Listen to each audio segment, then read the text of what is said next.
All right, looks like we are now streaming live. What's going on? Wanna.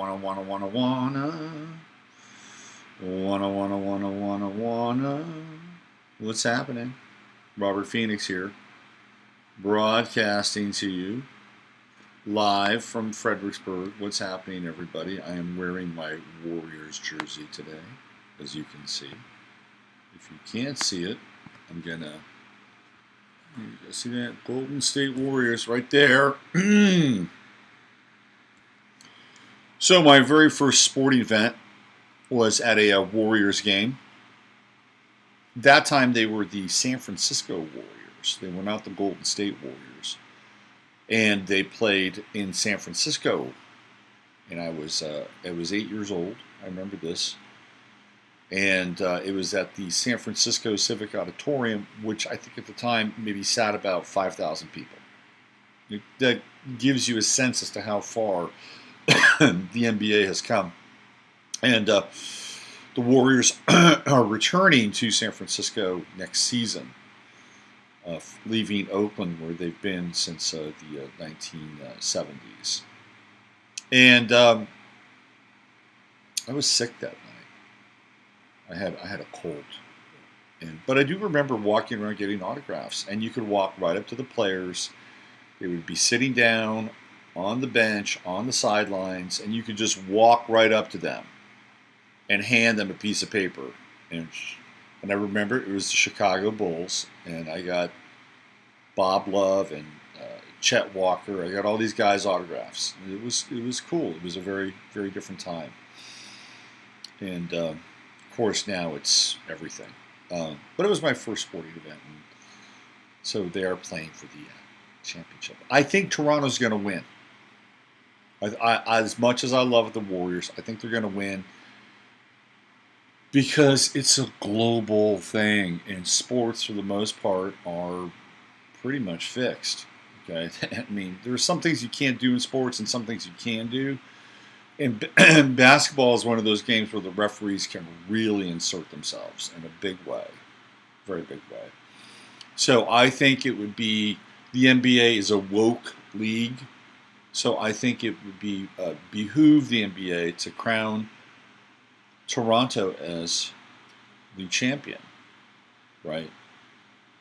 And it would be sweetly ironic that Donald Trump would have to invite a Canadian team to the White House, even though everybody in the team is either from America or from some other country, or country from some other place, other than Canada. I don't know what country Kawhi Leonard's from. I think he's from a different planet. They say he's from Southern California, San Bernardino, but Kawhi's a different dude. Anyway, let's get into today's show. Enough of the chitter chatter about sports. Let's see who's hanging out over there on the YouTube side. We got Ian. Good morning. Luann. Hello, hello, hello. There's Sticky. Hi, Sticky. Purple One. Thanks for being here, part of the live experience. There's Judy over on this side of the world. Good morning. And Mary and Anna. Hello, hello. Let's see. There's Rhonda. Hi, Rhonda. 108 Dragon 14. Good morning. Tez Merck. Shari. Shari broke her toe. Give Shari a little love in the chat room. She has got a rough time with her toe. Then there's Raven. Hi, Raven. Nice to see you. And there's Jenny Beasley. Over on the 15-minute side, we have Juana. She's hanging out over there. And Solara. Oh, Judy. Going back and forth between worlds. Judy playing Mercury, the spirit of Mercurius. Hey, so I guess the big news here of the day, obviously, is this guy, Robert Mueller. Mueller. Oh, man. The stench cannot leave fast enough. This guy was involved in 2 years' worth of investigations, spared no expense whatsoever, taxpayer money. It's like we were giving him the bullets. Trump was giving him the bullets. We were giving him the bullets 2 years. And what could he get? He could get Michael Cohen.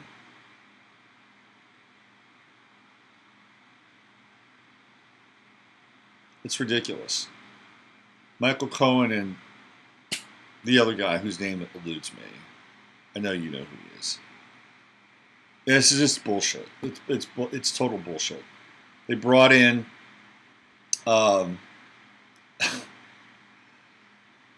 dozens and dozens and dozens of witnesses, dozens of people, dozens of people who were cross-examined, cross-examined, mostly examined. There's no cross-examination going on here. It's just a joke. Total joke, total farce. I've never seen anything like it. I don't think anybody has. 2 years worth of constant and utter barrage and assault, and Trump is still standing. And Mueller has the gall, the absolute gall. Paul Manafort, thank you. Paul Manafort. Roger Stone, they got Roger Stone in there. Roger Stone ultimately is, I think, pretty untouchable. Not because he is a paragon of virtue. Roger Stone's got dirt on everybody. This guy's been around since Nixon. He's been to the Eyes Wide Shut parties. You know, he's been a pimp for Nexium. He knows all this stuff. Roger Stone has got dirt galore. Okay, Roger Stone is probably about as untouchable as it gets, to be honest with you. And that's how the game works. The extortion larceny game. So Mueller basically leaves us with this cryptic message, which is, of course, giving fuel to the fire of the Democrats and the anti-Trump establishment. And I'm not here to bang for Trump, but it's pretty clear that this has been not just an assault on Trump, which it has been, and he's weathered the storm. I mean, it's pretty significant. Pretty significant. It is an assault and has been an assault on the American people. It's been an assault on our process, our system, even though I'm not crazy about the system, right? And it's going to lead to the deconstruction of the system. This is what's going to happen. It's inevitable. Where we're going is there is a deconstruction process taking place, and it's inevitable. And for the last 2 years, we've had a president who has been basically fending off allegation after allegation after allegation, and using his resources. Again, I'm not shedding tears here, but I just try to imagine what it would be like to be in that position. And people can say, well, this is part of the game, and he's in on the game, and they're all in. I don't necessarily buy that. I don't necessarily buy that. I think that there are levels of collusion. And I'm not talking about collusion with Russia per se. I'm talking about levels of collusion between both parties. You know, obviously this has been fleshed out with the work of Anthony Sutton and other researchers who've shown that there's fundamentally no difference between the left and the right at an organizational level. Meaning they're all kind of spawned out of the same place at a high level, and work towards the same end and goal, which is a global hegemony. That's what they're there to do, and to create the Hegelian dialectic as a part of it. So the whole left-right thing is really kind of a jerk-off. It's kind of a circle jerk is what it is. However, that said, it has had a dramatic impact on the system itself. It's had a dramatic impact on any kind of real functional operating that could be taking place. And I'm not saying that Trump doesn't have a hand in it. He does in his own way. But no other president has ever had to go through this in this way and get through it. Now, I talked about Nixon and how Nixon was basically raked through the coals. And he was impeached. Nixon couldn't handle it. Nixon went off the rails, and Nixon refused to do what his handlers were telling him to do, and particularly Henry Kissinger. And of course, he was paranoid because he knew people were out to get him. He knew they were out to get him. So what did Nixon do? Nixon set up spying and listening, which isn't this what took place with the FBI? Isn't this just kind of a reverse Nixonian sort of model and paradigm? Well, of course it is. That's exactly what they did. It's the same thing, except that's what Nixon was doing. He was trying to figure out, who was out to get him, and they called him paranoid. Nixon was a lot of things. I'm not sure he was a great guy, okay, but he's one of the most influential presidents of the 20th century because of his relationship with the petrodollar and basically turning the dollar into the de facto global currency to purchase oil. He basically ensured the dollar's relevance and for better or worse, tied us to the petroleum industry. I mean, it was kind of a deal with the devil, but at the end of the day, it probably was something that kept the dollar alive amidst mass inflation and, of course, the globalist banking Ponzi scheme. So he's very influential. Nixon was up to his eyeballs in the Vietnam War. He kept trusting Henry Kissinger, which was an utter mistake. And he wound up ultimately paying the price for that. He was the president who ultimately did end the war. It wasn't Johnson, who was as much of a warmonger as any so-called Republican. So Nixon couldn't handle the storm. It's kind of like in Naked and Afraid, where it's like inevitably people are going to be hit with a hardcore storm, second, third, fourth night, wherever they are. And some of those people don't make it. They don't weather the storm. Nixon couldn't weather the storm. We go to Jimmy Carter, who follows basically the Gerald Ford, whose name isn't even really Gerald Ford. I think it was Leslie King or something like that. It wasn't even Gerald Ford. But he was from Michigan, and Ford sounded good. Gerald Ford, of course, plays a prominent role in Kathy O'Brien's book, Transformation of America.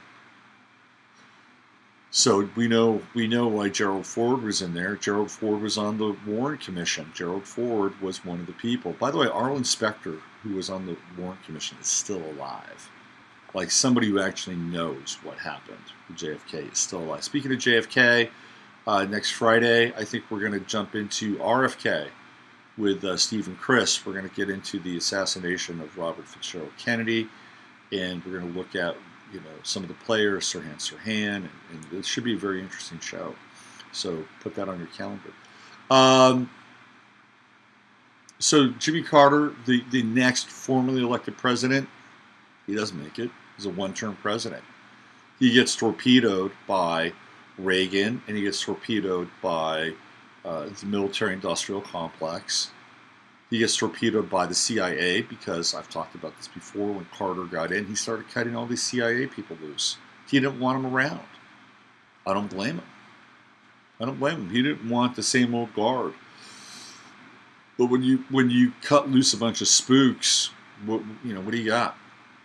You got a hornet's nest if you stir it up. And so they made life very difficult for Jimmy Carter. In fact, he only lasted one term. He was not impeachable, but he was not reelectable. Reagan comes in. What happens with Reagan? Well, Reagan gets shot. He gets shot early on in that presidency. Like, he's out of commission. I mean, think about that now. Think about if Barack Obama had gotten shot early in his presidency. Or think about if Trump had gotten shot early in his presidency. All hell would have broken loose. But under Reagan, it was kind of like, wow, this is really weird. But we think he's okay. And now this Bush character is kind of running things, and ultimately he wound up running a lot more. Bush was kind of the de facto president. There are people who think that Reagan was replaced, actually, during that time, whether with a clone or a robotoid, but he did not seem to have the same kind of foreign policy that he had prior to being president. So he wasn't impeached. He was obviously reelectable, but what really happened when Reagan was shot? That's the big question, right? So let's move forward. We have Bush, one-term president. Okay, one-term president. Now, he was not impeached. There were no impeachable offenses. He was, however, a war president, and a lot of really strange stuff happened. during his presidency, including, I think, his replacement. I think he was replaced. And I think he was replaced right around the sort of middle point of Gulf War One. I saw a very different guy that was essentially, playing the role of president, one-term president. Now Clinton comes in after that, and of course he has to run the impeachment gamut. He's got to run. He's got to do that perp walk, right? He makes it, but he's basically disabled as a result of it. He's not the same fully, but it takes up a huge amount of time, huge amount of money, further divides the country between the left and the right as part of the stratagem, and he becomes more of a marionette than he was before he went into office. Okay, so he's basically doing everything that he's told. So then we go from Clinton to Bush. Now there's no impeachment proceedings with Bush because he's doing everything that they need him to and want him to. He lasts 2 terms. There's no impeachment, and he's creates, in my estimation, he creates and participates in the greatest act of treason this country has ever seen. And that's 9/11. So he's the 9/11 president. He is also the president that oversees the tremendous financial crisis with the housing bubble. And he gets to basically hang out with bald-headed dudes in numerous overnights at the White House. Totally compromised. And he gets to stay. So then from there we go to Obama, and there's another kind of person who doesn't have any impeachable, theoretically, although if they really dug down with Obama, they'd find plenty, trust me. Plenty of stuff, especially in his Chicago days. What happened there with Tony Rezko and all that stuff. Anyway, so Obama doesn't face the same gauntlet. Again, he's doing what he's told. He's playing the role of a good globalist, apologizing for everything that America has done, leading from behind, taking a back seat, all that stuff, right? And then here comes Trump, and Trump has a very different agenda. And now we're back again to Nixon, and the Nixonian attributes, or the Nixonian comparisons, are actually pretty apt to some extent with Trump, although he'd like to think that he's more Reagan-esque. But unlike Nixon and unlike Bill Clinton, Trump survives the impeachment perp walk. Right? He gets through the gauntlet. And so now we have a situation where Trump might have been deeply compromised during that time and had been forced to do certain things. But now that this is theoretically over, what's going to happen next? Where is this thing going to go?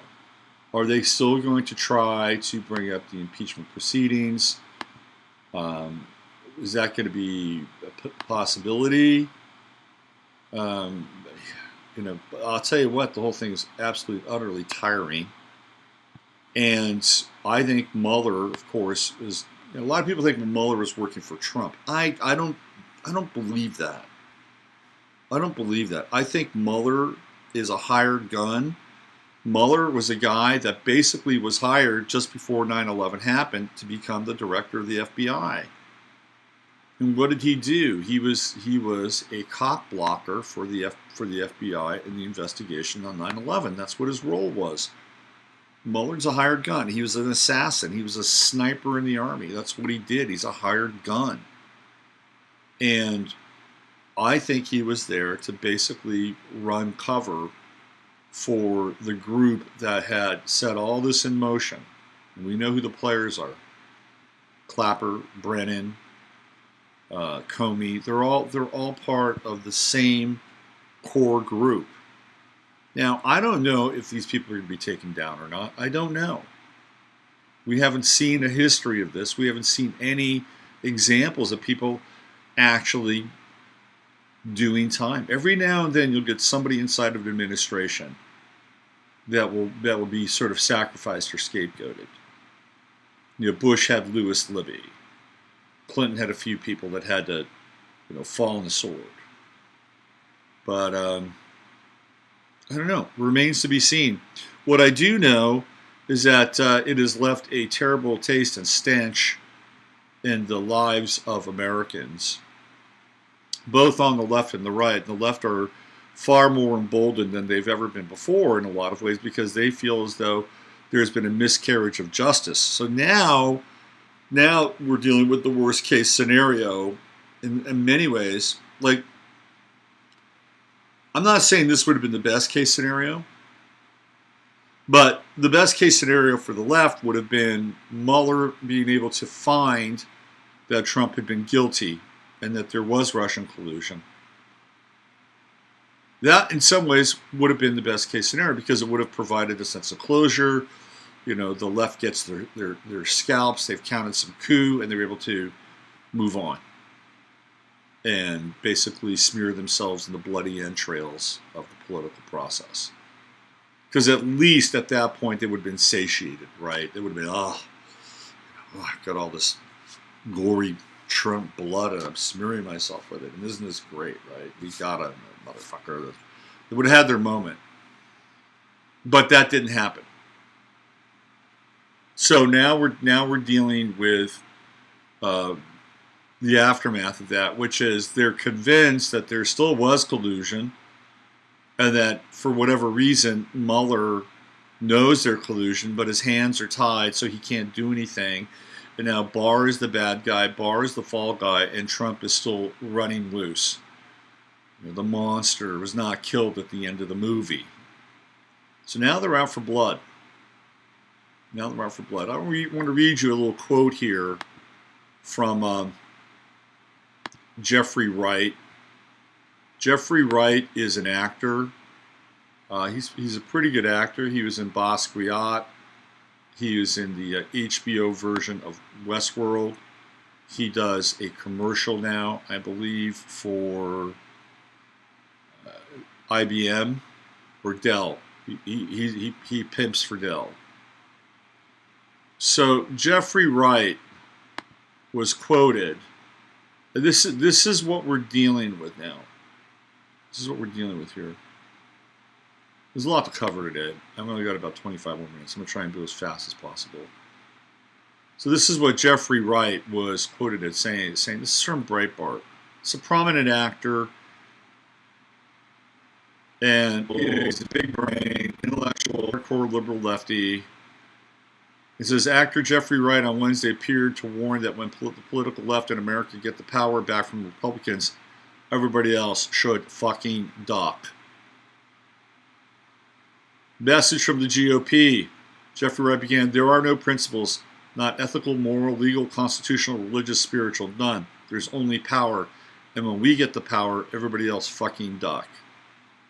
Is this guy like Rip Van Winkle? Does he not understand that those principles are applicable across a broad spectrum? These people have to hold on to some kind of, moral thread, because if they actually looked into their own party and their own beliefs and their own system, they would be like a ship without a rudder. And most people cannot do that. This is, I used to be on this message board with these guys who were Golden State Warrior fans, and they're all lefties. They're all lefties, intellectuals. Most of them, I don't want to be typecast here. Most of them were Jewish. Some of them were really good guys. I used to hang out with these guys. It wasn't like I was like scornful of them. I actually liked some of them. There was this one guy I hung out with who was a total Carl Jung freak and was really a very bright guy. He was a lawyer. He was a musician, played in a klezmer band, an interesting guy, and I liked him. I liked the dude. We hung out. I didn't like his political beliefs. He was a Saul Alinsky acolyte. And this is how life works sometimes. Sometimes you can like a person, like I liked this dude. I thought he was a good dude. He had some good prints. on a personal level, he was a good guy. But when we got into the realm of ideology, man, he was taking a hard left, and I'm sitting there going, I can't abide by, his points of view. He was a climate guy and all that stuff, right? So it's an interesting sort of world we live in, and how our ideologies and our beliefs can really drive a wedge. Because I don't believe in that. I didn't believe in that world. And in fact, I saw that world as being utterly destructive. Ultimately, utterly destructive. I know another guy. He probably listens to this show. He's probably listening right now. And if not, he will. And he lives on the East Coast. He's a great guy. I love him. He's great. He's into sports. I love bullshitting with him. We've hung out. We went out to dinner, go out to lunch. When we hang out, he's a great guy. And he's Jewish. And I don't give a fuck. I like the guy. He's a good guy. But when I had E. Michael Jones on the show, man, he got on my case. Okay? Because I believe that there's something that E. Michael Jones is bringing to the table that's important. And whether or not you agree with him, whether or not you can buy the entirety of his program, to take the the catechism of E. Michael Jones, that's another thing, right? But I don't like the guy less. I love that guy on the East Coast. But, again, there's a bit of a divergence there. And this is where we are in our world because the ideologies can be so impactful in a lot of ways. And what I'm trying to do, what I am really working on in my life is to be free. Okay? And that's not an easy thing to do. Because to be free, you've got to be able to navigate through a lot of bullshit. A lot of bullshit to be free. And to be free, you've got to be involved in truth. To be involved in truth is a relentless act. And I have gone through a personal transformation and continue to go through personal transformation to get me closer to that flame. And if you're not working at that, if you're being guided by your ideology all the time, then you're misguided. You're totally misguided and you're missing the boat. Because ideologies and systems will only get you so far. And this is what this guy, Jeffrey Wright, does not understand. Because in his mindset, his core principle and beliefs, that his group, his community, his circle is sacrosanct. They are untouchable. That their shit does not stink. And by doing that, the other can be then demonized. And it is a dangerous, dangerous mental construct. And you would think that a guy this smart, theoretically, and this enlightened in his own personal way would get it. When I would go into that message board and talk to these guys about their bullshit, which is, when I say their bullshit, they were so ingrained in the ideology of the left and the talking points of the left. And it's like, why can't you deviate from your position? Why do you have to buy into everything that your party does? Because it was their party. It was their affiliation. It was their mindset. It was their core belief system. And that's what gave them meaning and power in life. And to disassociate themselves from that would disassociate themselves from their tabula rasa, their genetic code, their DNA. They would be a ship at sea without a rudder. And you will not get to the fruit of life with that kind of ideology. You will always be limited. Always. And that has to do with strength in numbers, safety in numbers, groups, communities, potlucks, circle jerks. And in order to really understand who you are, you have to leave. You have to leave that environment. I mean, even Jesus talks about this, right? When he is basically, I think it was, where's he in Samaria, and he's being ridiculed, and his family says, "Oh, come on back, man, come on back, we got your back, come on home, Jay." And he says, "No, these are my people now."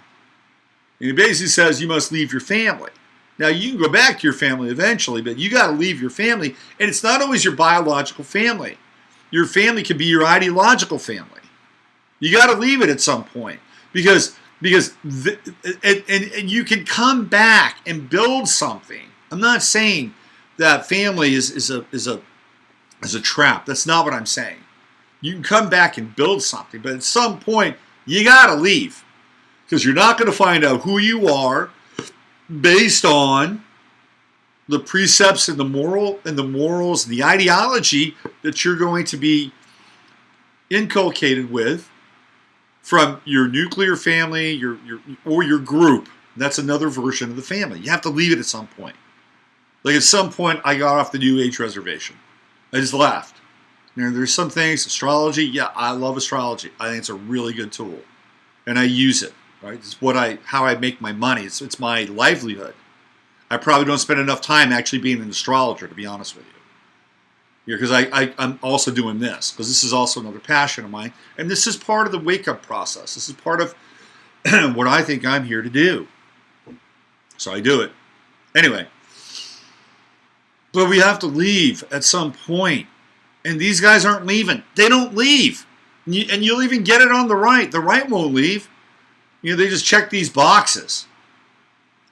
Slavish obedience to third parties, right? Third party country affiliations. Fill in those blanks. There's all these talking points. Like I listen to conservative talk radio. Those guys don't leave. They may have some interesting points of view every now and then, because what they're trying to get to is something apart from emotions and ideology, but they don't leave. They don't leave their reservation at times. And in fact, they've got their talking points, which it allow their audience to build an audience. It's all about building audiences and groups and stuff. The more consistent you are, the easier it is to build an audience and a group. And those things require talking points, ideologies, things that people can reach out and get again and again and again and again and again. And if you don't do that, then you will not necessarily build a group that has sufficient or big numbers. It's just the way it works. And so basically, to some extent, pander to their audience. So Slapshot was on last night, the hockey movie. And long time ago, I think it was back in I think it was around, God, when was that? I think it was around 2007 or 2008. It might have been 2007. I was watching Slapshot, and it dawned on me, a lot of people think it's like a really funny sports movie. Like a really, really funny sports movie. Ha, ha, ha. I looked at Slapshot, and I realized that it is a feminist film, and it is a scathing critique on men and male sports culture. Scathing. And so I wrote this review on it on IMDb back in 2007, because the movie was on last night, and I was like, man, I wrote this review, Sneaky Feminist Flick, back in 2007. 36 replies, and there were some people who agreed with me, and there were some people who vehemently disagreed with me, and there was one who said I was a misogynist, and I'm like, how am I a misogynist? Nowhere in my commentary did I claim any of the women involved or the writer, Nancy Dowd, was a fucking bitch. I never said that, right? There was nothing in my commentary, and yet I was labeled a misogynist because that's easy, right? That's easy. Most people cannot get out of their way, get out of their wet heads. They can't leave their own virtual reservation. So I went back and I typed in last night. You could look it up. You could look up Sneaky Feminist Flick. Slapshot, Sneaky Feminist Movie. And that if you type that into Google, it will show up in the top 5 search results. Okay, it'll take you right to my IMDb review. And you can watch the whole dialogue. You can just see all the things. I watched Slapshot again last night. And not only did it confirm my original review, I saw even more. I saw more stuff. I saw more things that were like sneaky and embedded And then Nancy Dowd, who was a screenwriter, who's basically evaporated into thin air. In an interview in the New York Times, she says, well, I'm a feminist. I'm a feminist. And she started off doing a documentary on a hockey team about her brother, who's a hockey player, and it turns into Slapshot. Anyway, it was just an interesting kind of trip back in time. And the problem with Jeffrey Wright is that he doesn't get it. He doesn't get it. For all of his intellect and his power to take on characters and act, and in his mind he's powerful. He can be anybody, and he's got such a wide grasp of the social dilemma and the social situation, and right and wrong and righteousness and power and force and the haves and the have-nots. He can't step out of it. He cannot, for all of that, he cannot step out of his own perspective. Cannot. All right. I wanted to, let me just check in with you guys. I got about 10 minutes left in the show today. Let me just check in with you, see what's happening. I got new, hey, Matt Alexander, welcome. Wendy, thanks for checking. I'm okay. We got, let's see, numbskulls, the PC hyphenated ethnicity. Now that the Russian witch hunt is over, will they investigate the content of the leaks? No, they won't. And by the way, Julian Assange is going to die. He's Julian Assange is on a death watch. Period. End of story. Period. End of story. He's dead. He's done. He's done. The Cyber Christ will be amongst us. Today is the day of Ascension, by the way. Keep your eyes on that. Got about 10 minutes left. I wanted to just bring in a few things here. So I've been talking about Procter and Gamble, mostly Gillette, and so the head of North American product development is a woman by the name of Carolyn Tastad. She's a Canadian. She's about my age, about 56, I think, roughly. And so I got into her a little bit yesterday, and I found that not only is she creating products for the North American market, which tend to conform to political ideology and philosophy, but she is out front and center with pushing an agenda, and it shows how corporate, not even corporate America, this is a global corporation in scope and power, and ultimately what their goal is. And their goal is to wed corporatism and governance together, right? This is the beast system. And this is what started off with Pluto and Capricorn in the early days, back in 2008, when we saw the government corporations begin to merge together. And it's become much, much, much more, how do I say this, covert. So here's Carolyn Tastad. Now forgive me, some of these images might be a little bit blurry. We need a new playbook for gender equality in the workplace that moves beyond targets and quotas, sponsorship, and women's development programs. Okay, P&G, hashtag doing good every day. Now, Procter & Gamble has deeply occult roots, which I've covered many, many times before in the past. Okay, so here's Carol. Okay, so you're thinking, well, maybe that's a one-off. Okay, great. We need a new playbook for gender equality. Do we? Really? Why? Why? Why do we need a new playbook for gender equality in the workplace? I think, look, I'm all about meritocracy, okay? And then people will say, well, because of the way the game is slanted, meritocracy doesn't exist. Jordan Peters shot a few holes in that assertion, in that argument.